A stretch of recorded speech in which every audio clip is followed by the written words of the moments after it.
Hello everyone and welcome back to the channel. My name is Asmagon and today is going to be a very short video. At least I'm assuming it's going to be very short, but I tend to ramble.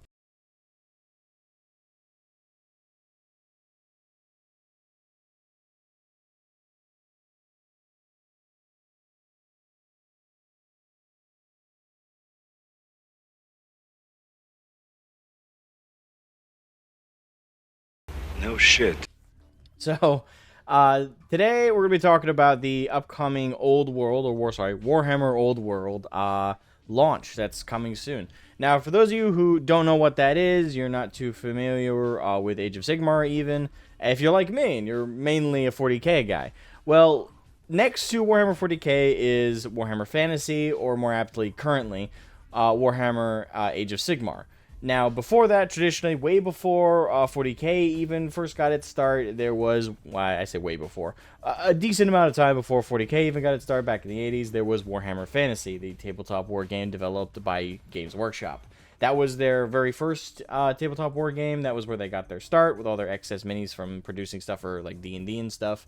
So yeah, a little quick little brief history there for you. And to kind of sum it up and not to spend too much time on the history of all this, GW decided at some point, I want to say it was like, man, has it been a decade or so? I'm not exactly sure how long it's been now, but a while back, a few years ago, a handful of years to a decade ago, GW decided they were done with Warhammer Fantasy in the state that it was in, with all the factions that were established, all the lore that was established. They were just kind of tired of trying to adhere to it. And so they decided to wipe the slate clean, so to speak. And they annihilated and destroyed Warhammer Fantasy. And from its ashes, created Age of Sigmar. Now, that's the game that, a lot of current fantasy fans have to play if you want something officially supported by GW. So, again, very brief, very underlying stuff. Legitimate actual fans of fantasy, feel free to correct me about the timeline in the comments section below. But that's my general understanding, is Warhammer Fantasy got nuked during a period of time called the End Times in the lore, and in its ashes came Age of Sigmar. So for years and years, fantasy fans have had to play the rebirth setting with all the armies and aesthetic changes that came with it for Age of Sigmar, and they didn't really have the alternative to play fantasy in terms of official support. Obviously, people who had their old minis, their old rule books, that's kind of the beauty of tabletop games in general, is it's not like video games where the creators can shut down servers and stuff and annihilate what once was. You still have those old products, so if you got together with friends, you could still play Warhammer Fantasy if you had the old booklets, the old codexes or codex equivalents. You could still do that. But, again, official support, actual tournaments being held, stuff like that, there was no official support by GW, and of course, no new minis as well. So, this led to a lot of people either having to conform to Age of Sigmar or abandoning fantasy altogether. And some people even burnt their miniatures. I saw a clip where someone burnt their entire collection of fantasy because of what happened with End Times. And that's a lot of passion right there. And that should give you an idea about the extremes with this. A lot of people were such big fans of Warhammer Fantasy as it was that it was a huge blow to be forced to play Age of Sigmar. So a lot of them didn't convert over, and a lot of people kind of abandoned Warhammer as a whole. They either switched to 40k, or they switched to Sigmar, or they outright quit. And I think a large portion outright quit. So yeah, that's the history. And Age of Sigmar not have, in my opinion anyway, just being an outsider looking in, and also, at my local hobby store, with how rarely Age of Sigmar games are held for tournaments as well as just general gaming sessions, it seems like it's a vastly inferior product to Warhammer Fantasy as it was back in the day. Certainly so, at the very least, in terms of fandom. There's a lot less people playing it. Of course, my own experience with that in my local hobby scene is very anecdotal, but that's what I have to work with, as well as just talking to my friends. I have a friend named Ball over on my Discord server. He's a huge Warhammer nerd like myself. He's a bit older than me, and he was bared witness to all this, and he talked about the exodus. A lot of people gave up because of their hobby being destroyed as they saw it. And so, kind of in the vein of like how, you know, Blizzard Entertainment in the video game scene revived Warcraft, vanilla Warcraft, World of Warcraft. In the same vein, GW are doing the same now. They did that with the Horus Heresy game, although that was more of just a re-release, a second version, if you will, of the Horus Heresy game. But this is far more of an actual, you know, reversing of the tides. This is far more going back and going, okay, we screwed up. It's time we fix that. And they're re-releasing Warhammer Fantasy in its traditional, old-school setting as Warhammer Old World. Now, a lot of people have been hyped about this. A lot of people in my community have been hyped about this. A lot of people across all of the tabletop gaming sphere have been hyped about this. I have not. I'm again. I'm a sci-fi guy. I'm a 40k guy. I like fantasy in pockets or in certain experiences, but generally speaking, when it comes to tabletop wargaming, I'm big on 40k. I mean, as you can see from the ship behind me, I love 40k. I love that dystopian, grimdark future. I like that aesthetic. Fantasy, for me, it could just be I played so much of World of Warcraft growing up and, you know, read the Lord of the Rings books. And my exposure to fantasy is so wide-reaching that now trying to get into fantasy is just a little too much for me. But, yeah. I'm not as hyped as other people. So keep in mind when I'm talking about this, I'm a little bit more composed. I'm a little bit more analytical about it because I'm not really as hyped. And that's not as much affecting, like, the way I think about it. I hope that doesn't come off like I'm like being like, oh, well, I'm seeing it clearly and the rest of you aren't. That's not what I'm trying to say. But anyway, with all this being said, and with the launch of Old World coming soon, a lot of people are hyped, a lot of people are excited. But of course, a huge question on everybody's mind is, what's the price tag? Because this is Games Workshop we're talking about here. They are experts in heavy, high prices. Anyone who's tried to get into this hobby knows exactly what I'm talking about. You are lucky to be able to get into this hobby for at least like a starting investment short of like $300 to $500. And a lot of people are like, whoa, whoa, whoa, whoa. In 40k, like a combat patrol is like, what is it now, $170? And it was $140 at one point. You know, you can get that, you know, that's cheap. And that's how like indoctrinated we are as a fan base. We consider $140 cheap in this fucking game. But I have to remind a lot of people who've been in the hobby a while, you can't just look at the price tag of the box sets. You also have to think about everything else that someone needs to buy. People need to buy the core rulebook, which is usually around $60 or more. You have to buy the codexes for your specific army. You have to buy the box set for your specific army. And on top of that, you also need to buy painting equipment. And you can play them grayscale, but that won't be allowed at official tournaments. At official tournaments, you need to paint your army. It can't be gray. It can't be plastic. Well, at the very least, GW official tournaments. So you have to buy painting materials. Now, if you buy straight from GW, all of these things, you get a can of primer, you get a basic set of paints. All that can add up, and eventually, yeah, I'm going to stand by my assessment that the starting investment you need to get into Warhammer is at minimum, again, at minimum, I'd say $250 to all the way to scaling to $500. It depends on the sheer amount of things you want to do, the amount of stuff you're getting up front, but I'd say bare minimum at least $250 to $300. It's a huge investment. It's a huge investment. And again, that 500 number I give is like if you're really going in though. So yeah, it's a lot asking a new person to come in, and it's also like outside of the financial cost, there's also like a new person learning how to put the assembly together, getting around in their head like, wait, I do all the work and putting these things together. They don't even do that. They just take it out of the machine, put it in the box with some instructions, and have me do all the labor. What's the sense of this? You know, it's... Point is, we all know price tags are pretty fucking bad with GW. So, that being said, we have got some price breakdowns. Now, this is a source of spiky bits. I know plenty of people are going to be like, whoa, whoa, whoa, spiky bits?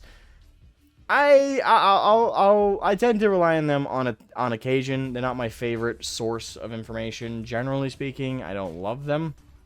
But this price breakdown, I've looked at it. I've tried to compare it to what I've been able to look up. It seems to make sense to me. So feel free to correct any of the numbers that I'm going to reference from them, because I'm fully aware that this very well may be incorrect.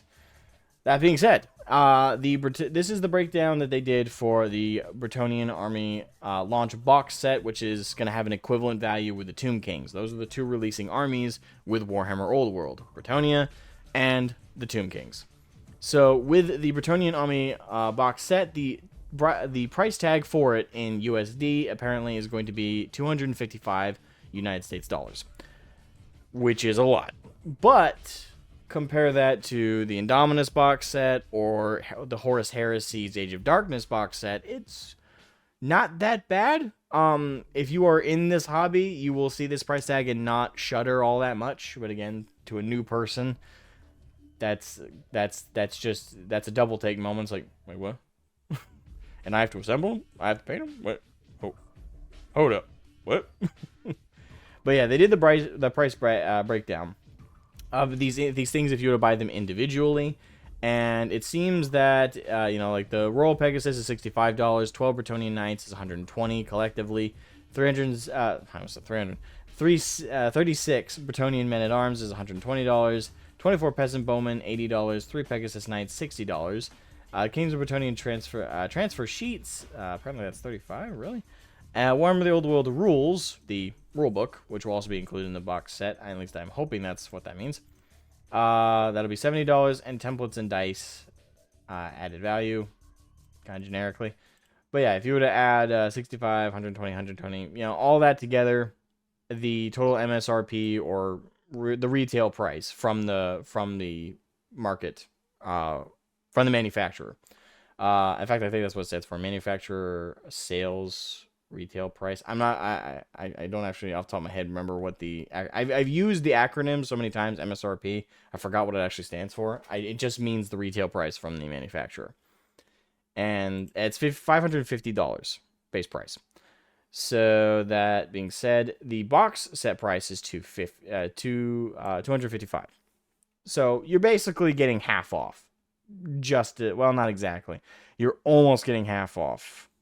So it's a decent value box set, and again, assuming the Tomb Kings is similarly priced, you're getting a decent save on both boxes. So I guess what I'm going to say this though is it's still a lot though. Like kind of a side comment about across all of Warhammer here.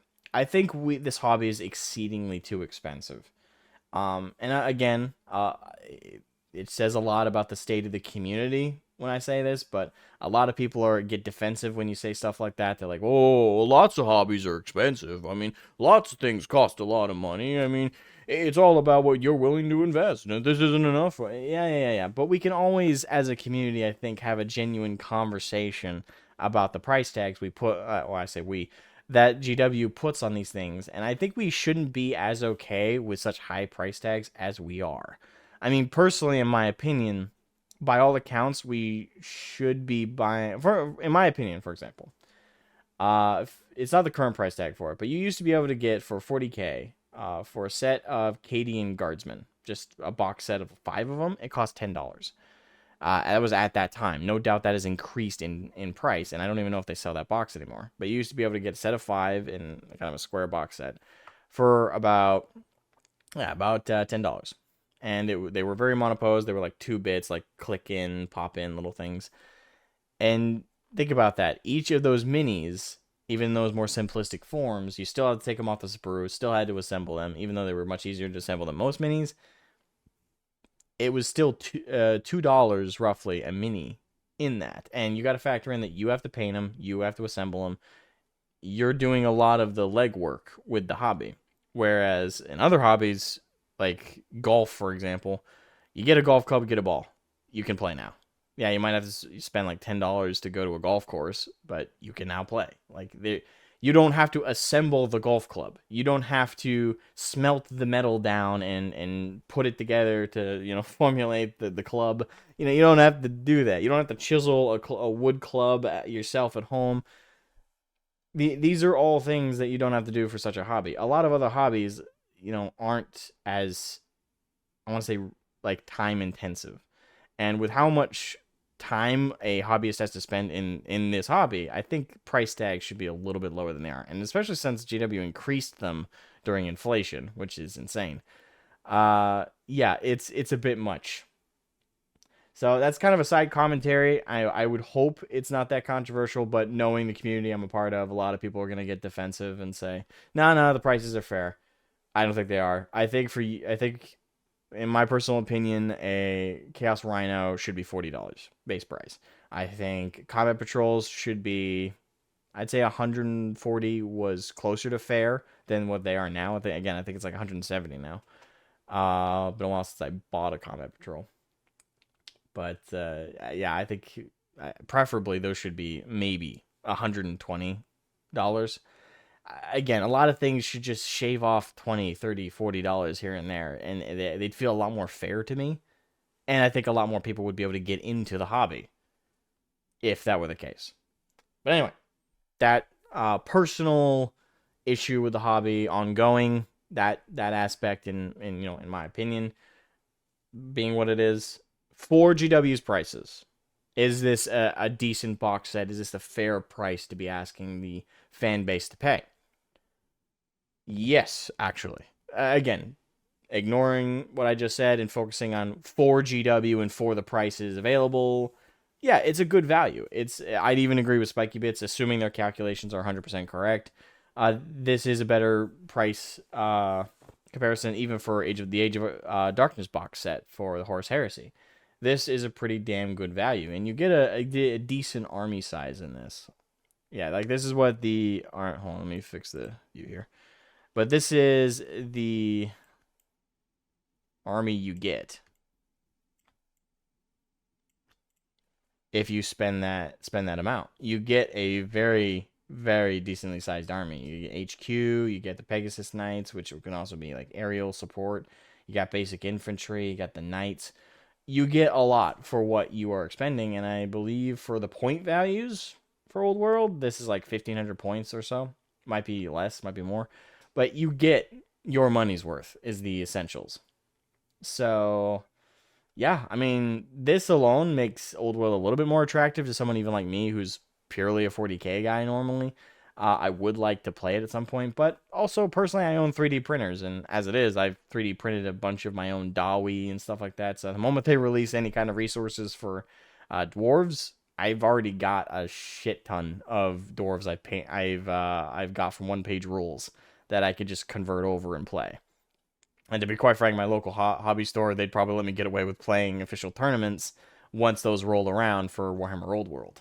So, personally, a side recommendation for everybody, before investing in this box set, if you have the patience for 3D printing and are willingness to learn that, I'd recommend that over getting this launch box. Like, for the price of this launch box, you can get a decent sized resin printer and the resin you need for it. So, that's just me. 3D printing go burr. But, of course, we also want to support GW in doing this, bringing back the stuff we love. And, you know, if they don't get their money back, obviously they're not going to continue supporting it. So, there's also that to factor in. Anyway, I've rambled and ranted to you all. Again, the price tag seems to be $255 US for the box sets. They come, according to Spiky Bits, apparently, they come with the rule book. I don't know if I'd hope they'd also come with the army supplement. I don't know what the codex equivalent would be for Old World. Hopefully they come with that as well. And the moment you get the box, you're ready to play against someone who got a Tomb King box. I can't wait to see battle reports on this. And if the battle reports look fun enough and look as engaging to me, or in their own way at least engaging, like I enjoy 40k, I'd be eager to check it out and play it myself. So, again, enough rambling out of me. Hope you guys are having a wonderful day. Hope you guys are excited for Warhammer Old World. Hope you guys have saved up. I hope you guys got a nice nest egg stashed away that you're gonna cash in and buy this stuff with. Hot damn. Anyway, much respect and love to my fantasy brothers and sisters. Bye. Also, don't forget to like and subscribe.